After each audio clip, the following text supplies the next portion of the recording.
Hello, my name is Tiffany Mitchell, and I am 68 years old. My life, measured in decades, had led me to a recent, truly fateful milestone. Last week, I finally and irrevocably signed the documents for the sale of Mitchell Freight Solutions. The sum of $37 million, reflected on paper, seemed to me not just a number, but a materialized shadow of all the labor, hopes, and sleepless nights that William and I had endured. This company, our shared brainchild, was built and nurtured together with my late husband for over 30 years. After his passing 5 years ago, the burden of management fell solely on my shoulders, and only now, feeling an unprecedented fatigue, did I finally feel entitled to retire. I have a son, Tyler, who is 42. He is married to a woman named Vanessa, and their marriage has lasted about 10 years. To celebrate such a significant event, I invited them both to the most fashionable and expensive restaurant in Boston. The meeting was scheduled for Tuesday, around 11 in the morning, and I, a lonely and tired woman, deeply wanted to share this bittersweet moment of relinquishing my life's work with the only family I had left. When they arrived, Tyler, my grown son, hugged me with such force that it took my breath away for a moment. His embrace was not just warm, it was deliberately tight, almost demonstrative. "Mom, this is incredible," he exclaimed, and his smile spread across his face in an unnaturally wide, dazzling, and bottomless grimace. $37 million! I'm so proud of you." Vanessa, approaching next, pecked me on the cheek. Her touch was light and cold. "You worked so incredibly hard for this, Tiffany," she said in a saccharine tone. "You fully deserve it." However, something in their unanimous enthusiasm caused a vague unease in me. Their smiles seemed too strained, and their voices sounded excessively loud and pompous, as if they weren't just sharing joy, but performing a pre-rehearsed theatrical scene. We settled at a table with a snow-white tablecloth. Not feeling thirsty for celebratory drinks, I ordered a simple cranberry juice for myself, while Tyler and Vanessa, without consulting, demanded champagne. "So, Mom," Tyler leaned forward, resting his elbows on the table, "what are you planning to do with all that money?" I replied that I hadn't decided yet and needed time to think. "Well, you absolutely should take a trip," Vanessa chimed in immediately. "See the world, get yourself a yacht, allow yourself to truly live. Or perhaps it would be wiser to invest," added Tyler, and a strange, hard, and greedy glint ignited in the depths of his eyes. "You could create something for the family, you know. Ensure that all of us are properly taken care of." There it was, that look, cold and calculating, surfacing. I had noticed it before, fleetingly, but never had it been so frank and insatiable. "We'll see," I parried evasively. When the food was served, we began our meal, and the conversation turned to irrelevant, casual topics, yet I couldn't shake the oppressive feeling that an invisible crack had formed between us. Tyler kept giving me strange, appraising looks, and Vanessa, with remarkable regularity, touched my hand, repeating how much they both loved me. After we finished eating, soft, elegant music began to play in the hall. Tyler rose and, with a theatrical gesture, extended his hand to Vanessa. They headed to the tiny parquet dance floor, leaving me alone at the table, where I indulged in the burdensome observation of their smooth movements. It was then that a man in a strict security service uniform approached me. His badge bore the name Derek. "Ma'am, may I have a word?" he said quietly, leaning in so close that no one else could hear his words.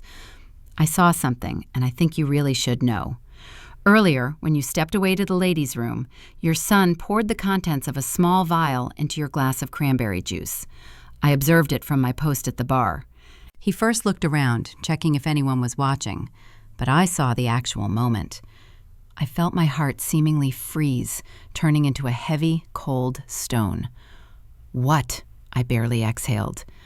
"I don't know what it was exactly," Derek admitted honestly, "but it looked very suspicious. I felt it was my duty to warn you." My gaze fell on the almost full glass of juice standing on the table. The drink looked completely ordinary, transparent ruby and harmless. However, this stranger, Derek, had not the slightest reason to fabricate such a monstrous lie. "Thank you," I said, and my own voice sounded surprisingly even and calm to me, while my entire being was torn apart by a silent, deafening scream. Derek gave a short nod and silently withdrew. A few minutes later, Tyler and Vanessa, laughing and holding hands tenderly, returned to our table. I needed to act quickly and coolly without betraying a single muscle of the horror and disappointment that had seized me. "Are you okay, Mom?" Tyler inquired immediately, peering intently into my face. "You look a bit pale." "Actually, I've started to feel unwell," I forced out, mechanically placing a palm on my stomach in feigned weakness. "I think I ate something bad." "Oh no," Vanessa exclaimed, and a note of alarm sounded in her voice, so skillfully acted that for a moment I wanted to believe in its sincerity.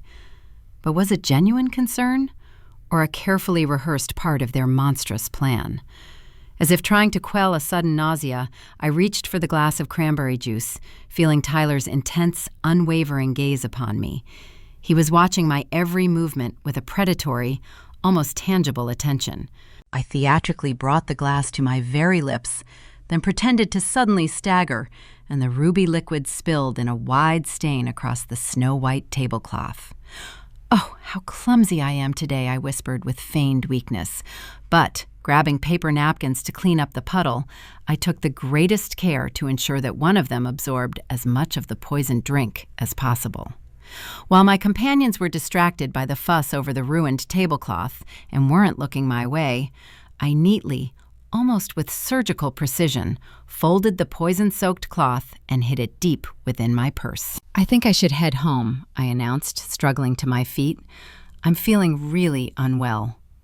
"Let me drive you," Tyler immediately offered, and his voice carried that very fake concern that seared my soul. No, I don't want to trouble you," I parried, trying to make my words sound as natural as possible. "Stay, enjoy your evening. I've already called an Uber." Not allowing them to ask anything else, I picked up my purse, this piece of evidence holding a terrible secret, and, without looking back, walked out of the restaurant's bright hall. The taxi was waiting at the entrance, but instead of giving the driver the address of my cozy, yet now so lonely home, I clearly pronounced the name of a private laboratory our company had used for regular employee medical checkups. Arriving there, without wasting a second, I extracted the ominous napkin from my purse and demanded an immediate toxicological analysis. The lab technician, an elderly man in a white coat, gave me a surprised, somewhat wary look, but, seeing my resolute, pale face, didn't ask a single question. I paid generously for expedited service and returned home to the echoing emptiness of my mansion to wait. Every minute of this agonizing wait stretched into an endless hour, filled with soul-chilling memories of Tyler, my only son, putting something into his mother's glass. The child I had raised, sitting by his bedside through sleepless nights, whom I had loved more than my own life. Only 3 hours later, when dusk had thickly settled outside the windows, the phone rang sharply. It was the laboratory. "Miss Mitchell, your results are ready," said a dispassionate voice. And then the verdict came. The sample contained metoprolol tartrate, a powerful beta blocker, introduced in an extreme, lethal concentration. "Especially for a person with pre-existing cardiac issues," the technician added, and my breath caught. I did indeed have heart problems, long-standing ones, which Tyler knew perfectly well. "Such a dose would cause a massive heart attack that would look completely natural," the voice in the receiver continued. No one would have the slightest doubt. Thanking him with petrified lips, I hung up and froze in the living room armchair, staring into the approaching darkness. My son, my flesh and blood, had tried to kill me. Coldly, calculatingly, wanting to hasten the inheritance, he had planned to stage my natural death. The world demanded I call the police immediately, but I did otherwise. Instead, I dialed Rachel Turner's number. The daughter of my late friend and business partner, Margaret, Rachel was not just a brilliant lawyer. She was a person whose integrity and judgment I trusted completely. "Tiffany," she answered immediately, "is everything all right?" "No," I exhaled, and that word contained my entire shattered world. "I need your help, and this must remain strictly between us." And, restraining a tremble, I told her everything, from the restaurant and the vigilant security guard to the spilled juice and the merciless results of the analysis. Rachel listened without interrupting, and for a moment, a tomb-like silence settled on the other end of the line. "We are not going to the police," she finally said firmly and clearly. "First, we will conduct our own investigation. I need to understand what pushed Tyler to do this. I need to know everything about his financial situation. And then," steel rang in her voice, "we will make him pay a completely different price." "What do you mean?" I asked, clutching the phone receiver until my knuckles turned white. Rachel's voice on the other end sounded cold and relentless, like honed steel. "Believe me, Tiffany," she said, and her words carried unshakable confidence. "When we are finished, Tyler will bitterly regret that we didn't just call the police." The next morning, as I sat in my spacious kitchen with a cup of bitter coffee, trying to put my shattered thoughts in order, there was an insistent ring. It was Tyler. "Mom, how are you feeling?" he inquired, and in his voice I caught that very rehearsed anxiety of a dutiful son worried about his mother's health. I desperately wanted to scream the truth at him, to pour out the accumulated fury and disappointment, but I restrained myself, gritting my teeth. "I'm fine," I replied, putting all the remnants of calmness I could muster into my words. "The doctor said it was just a stomach upset, nothing serious." "Oh, that's wonderful," Tyler almost squealed, and I pictured his beaming smile. "I was so worried about you." "Liar, you were craving my death." "Actually, Tyler, I've been thinking about something," I continued, forcing my voice to sound soft and maternal. "I'm getting older, and I want to be sure that you and Vanessa will be well taken care of. I'm considering creating a family trust to secure your future." An eloquent, ringing pause ensued on the other end, after which Tyler's voice transformed, filled with artificial delight and feigned excitement. "Really, Mom? That's amazing. That's so generous of you." "I thought you'd like it," I said. "It will take me some time to get everything properly arranged. A few weeks, maybe a month. There's a lot of legal work involved." Of course," Tyler immediately picked up, and I could almost hear the calculations clicking in his head. "Take as much time as you need. This is wonderful news, Mom. Vanessa will be over the moon." "I'm sure," I thought bitterly. "I'll keep you updated," I promised, before hanging up. I remained sitting at the kitchen table, feeling the nauseating bitterness of filial betrayal, but also a chilling satisfaction. At least I had bought some time. While Tyler was dreaming of the trust, he wouldn't dare make another murder attempt. He would wait. Rachel immediately began the investigation, hiring a private detective to delve into the quicksand of Tyler and Vanessa's finances. She warned that it would take about a week to build a complete picture. That week became the longest of my life. I had to play the role of a loving, unsuspecting mother. Tyler called every few days with pretended concern, and Vanessa bombarded my messages with saccharine heart emojis.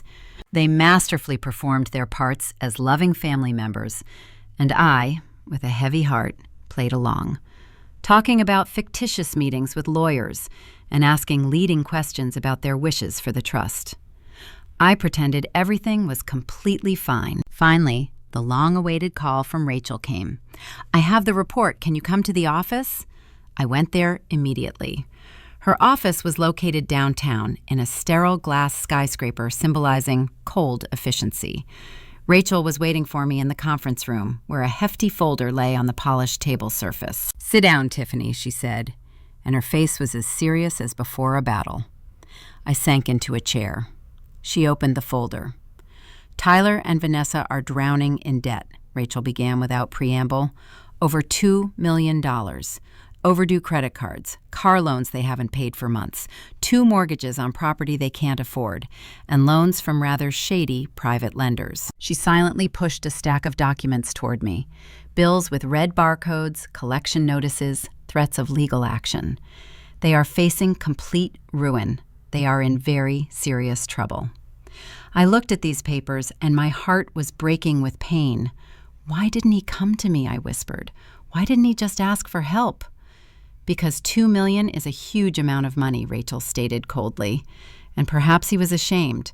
Or," she looked at me significantly, "perhaps he knew you wouldn't give it to him." The words hung in the sterile office air, cold and merciless. "So he decided to kill me," I whispered, and that whisper was louder than any scream. Looking at the spread out documents, I saw not just numbers of debt, but the abyss of despair into which my son had fallen. "He was desperate," Rachel stated, her voice clear and devoid of emotion, like a doctor making a diagnosis. "That doesn't justify his actions, but it explains them."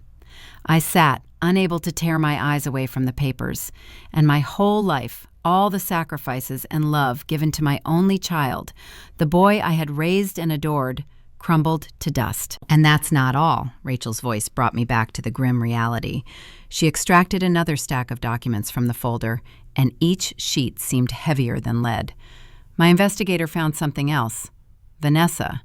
She's been calling art galleries, posing as your authorized representative, claiming you are terminally ill and she is handling all your affairs on your behalf. She's trying to sell your husband's painting collection. My breath caught. William's paintings. He had collected them for over 30 years, and each was not just a canvas with paint, but a living chronicle of our life. Our first date, anniversaries, Tyler's birth. It was his legacy, the visible embodiment of our memories together.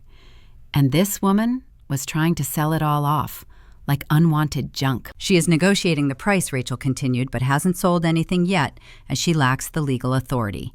However, attempts were made." Rage, hot and blind, began to boil within me. Now it wasn't just about the money. Now they were assaulting memory itself, everything William and I had so carefully built. And then Rachel, hesitating and struggling for words, revealed something that made my blood run completely cold. "Tyler forged a power of attorney. He used it to gain access to your medical records. He has copies of your entire medical history, your heart condition, your medications, everything. He was studying you." She silently placed a few more sheets on the table. My investigator also uncovered a history of Tyler's internet search queries. He didn't even bother to hide his tracks. He searched for how to induce a heart attack using beta blockers and how to stage a natural death.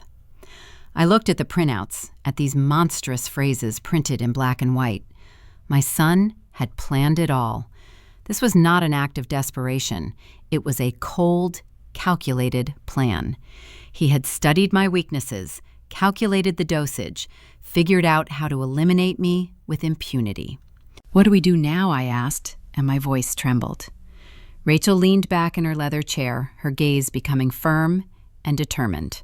"We'll set a trap. We'll invite them to sign the trust documents.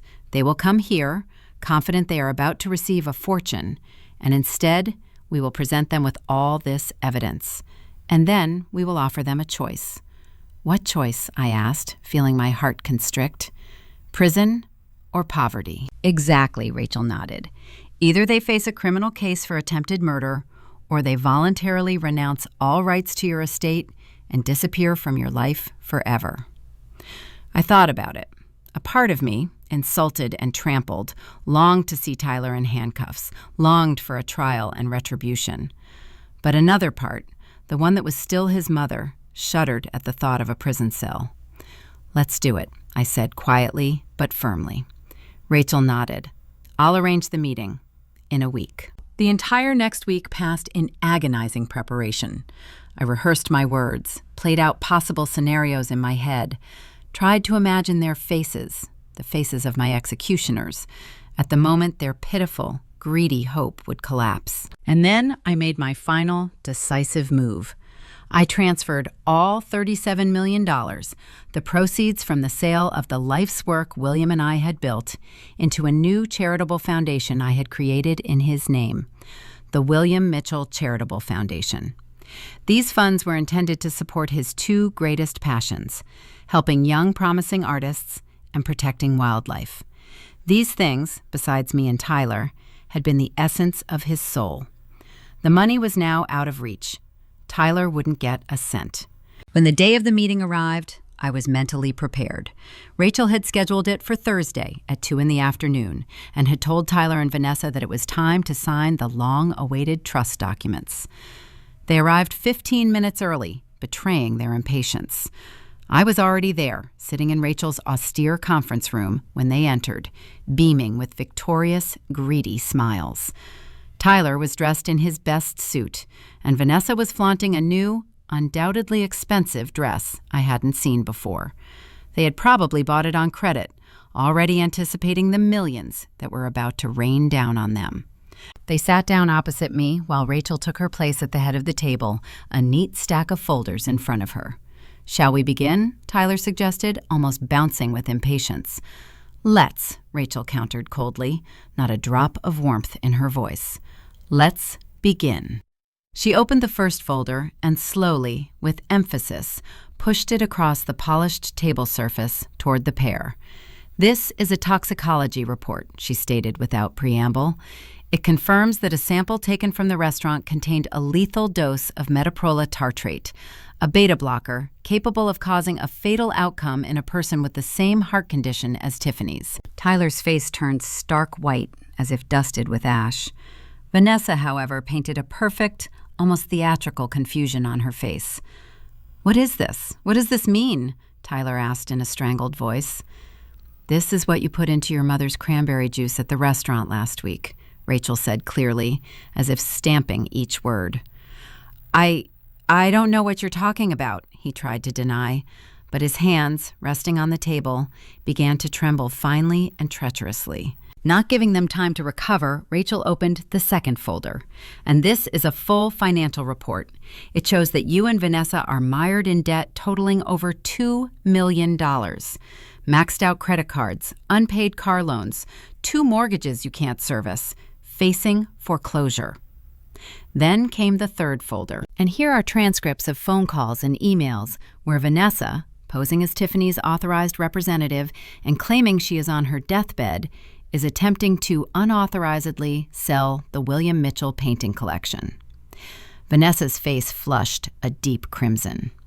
"I was just inquiring about prices for the future," she tried to wriggle out.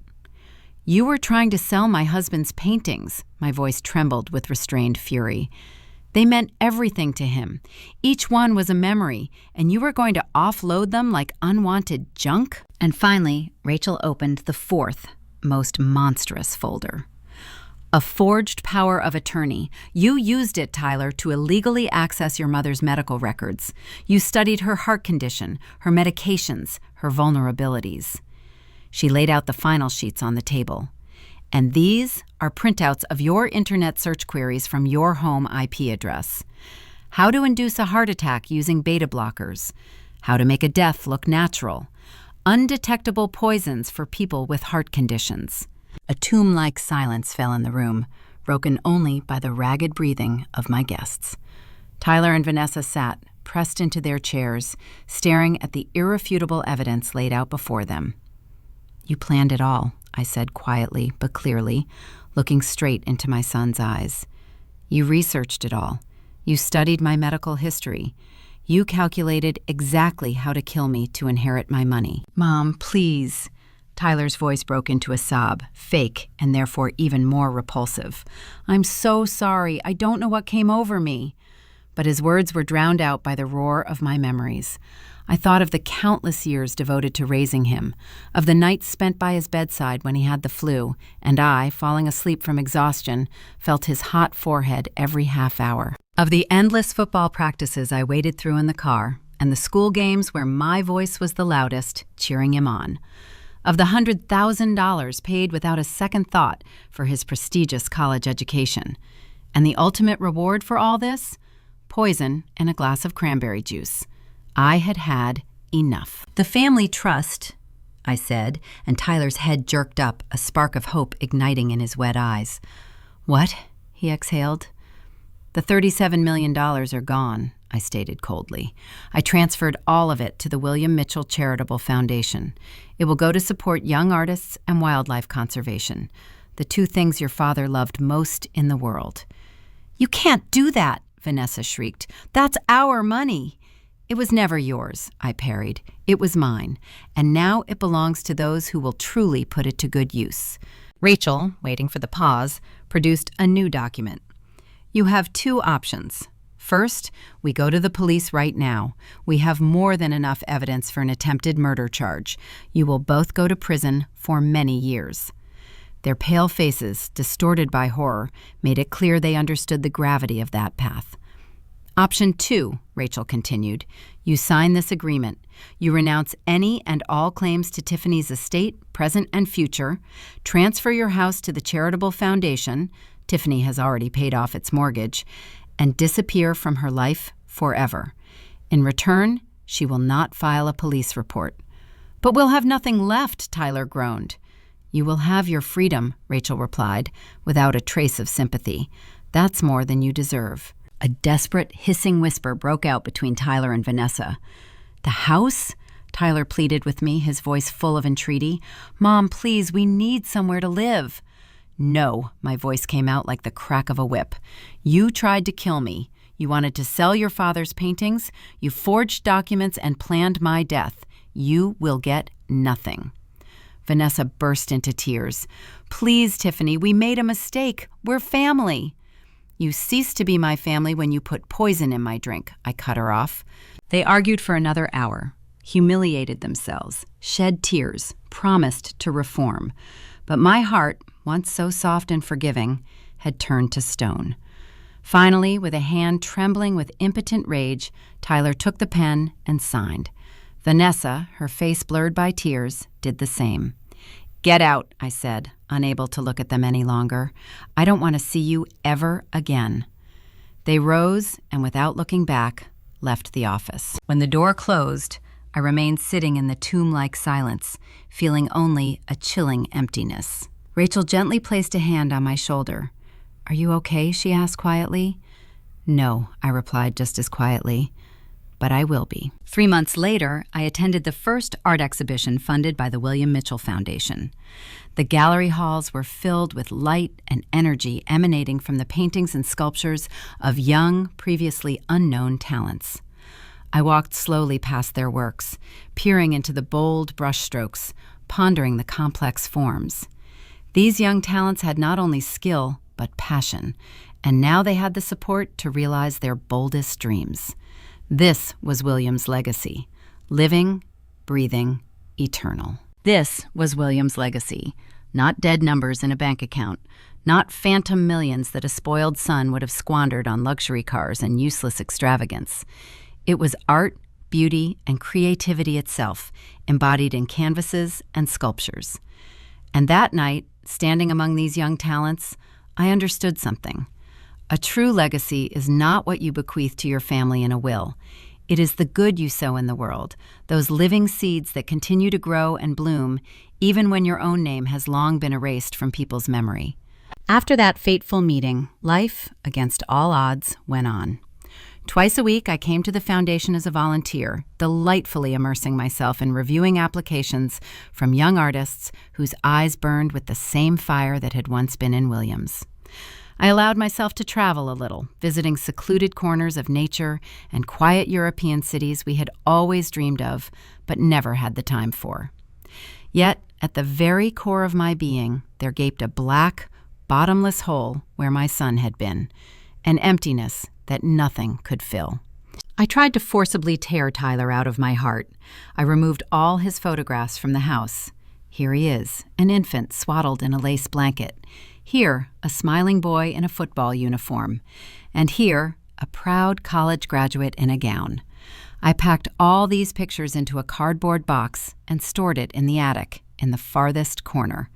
I deleted his number from my emergency contacts, rewrote my will, leaving the last spoon to the foundation, and stopped acknowledging his birthday, although for 42 years in a row, that day had been a celebration for me. But you cannot simply stop loving your child, no matter what they have done.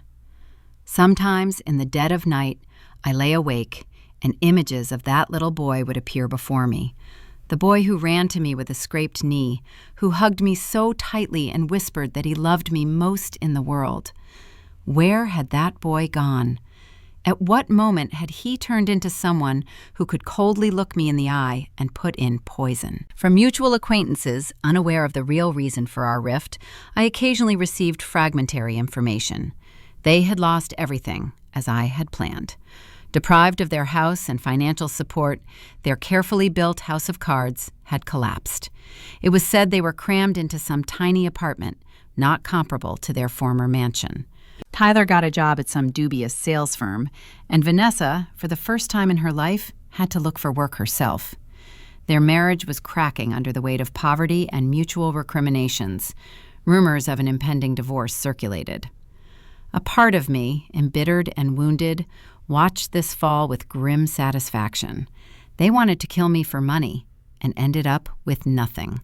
It seemed like the ultimate justice. But another part, the part that was still a mother, clenched with pain, not for the monster he had become, but for the person he could have been. In my social circle, no one knew the truth. At social gatherings and charity evenings, people would sometimes politely ask, "And how is Tyler doing?" "I don't know," I would cut them off. "We haven't been in touch much lately." People looked at me with sympathy, assuming a shadow of an ordinary domestic quarrel had fallen between us, inevitable between parents and adult children. They couldn't possibly imagine that my son had tried to kill me. Rachel called me regularly to check how I was holding up. "Haven't you thought about contacting Tyler?" she asked cautiously once. "No," I replied with icy firmness, "and I'm not going to. Why?" "I'm not saying you should, Tiffany," she said softly. "I'm just asking if the thought has crossed your mind."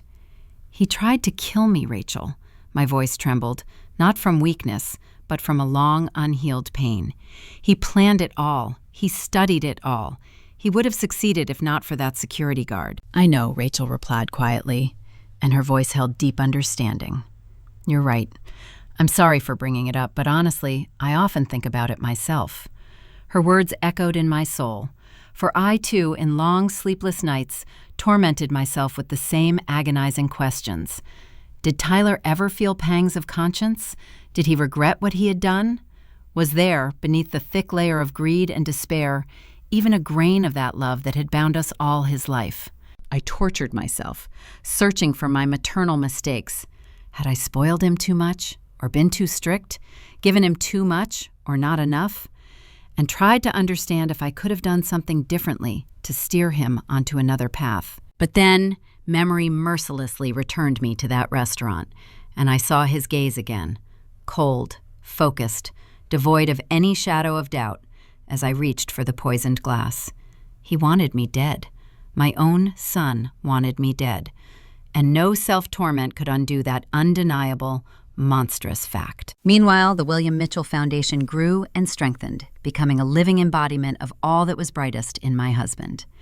We provided grants to dozens of young artists burning with creative fire, funded large-scale wildlife conservation projects in the most remote corners of the country, and established scholarships for talented students who couldn't afford a costly education. Every new approved grant, every opened exhibition made me think of William. He would have been endlessly happy to see his money, earned through honest labor, serving to support creativity and protect the world's fragile beauty.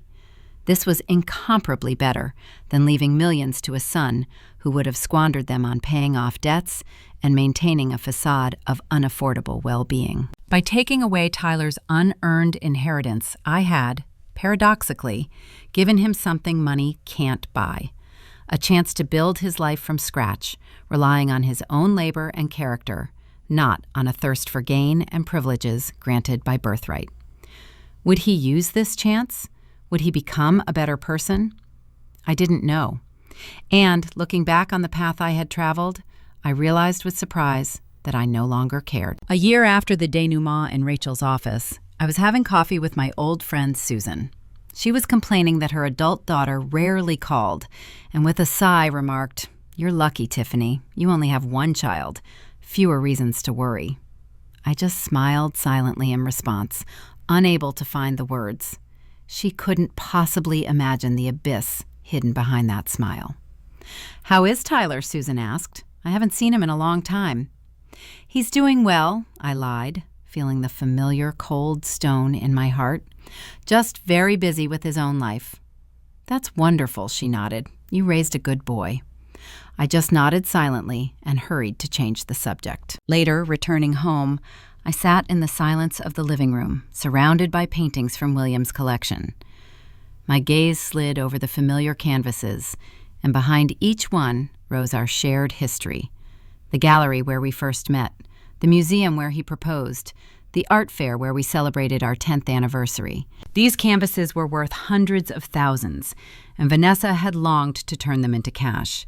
But to me, their value was immeasurable, not in monetary terms, but in what they symbolized: a whole life built next to a beloved person, memories that cannot be bought or sold. I am 69 years old. I have money, good health, freedom, and a high purpose. I have a foundation doing good in William's name. But I have no son. That was the price of my survival. That was the price of justice. And, looking back on the path traveled through pain, I realized that I had somehow learned to live with it.